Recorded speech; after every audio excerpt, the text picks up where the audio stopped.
repórter Pitbull na área, trazendo notícias da rodada do final de semana. Mas antes deixe seu like, se você não é inscrito, se inscrever e ativa o sininho de notificação, deixando um alô para nossos patrocinadores, Augusto César e Mercado Super Rede, do lote 14, sem mais delongas, solta a vinheta.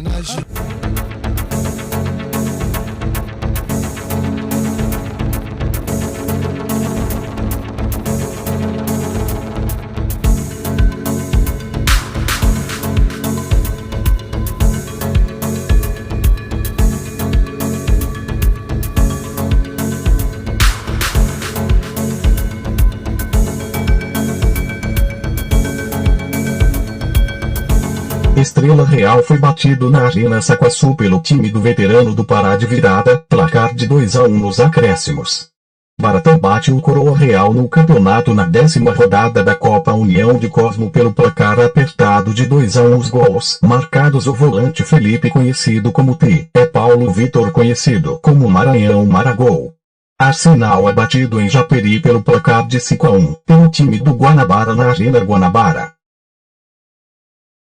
Bom dia, rapaziada, repórter Pitbull, estou aqui entrevistando o meio de campo, Pelezinho da equipe Master do Saquaçu, que hoje golearam a equipe do Porreta por 5-0. Fale como você se sente jogando nessa grande equipe, que é o Master do Saquaçu, e fale um pouquinho sobre o jogo contra o Porreta.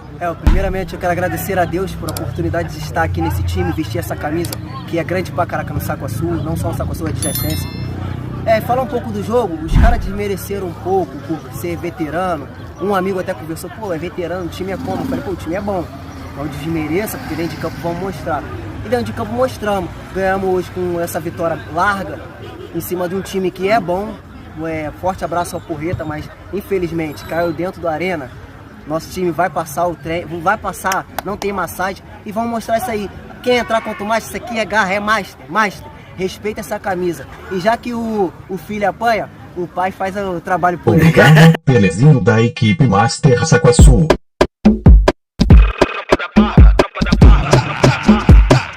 Por hoje é só, pessoal. Até a próxima. Fui.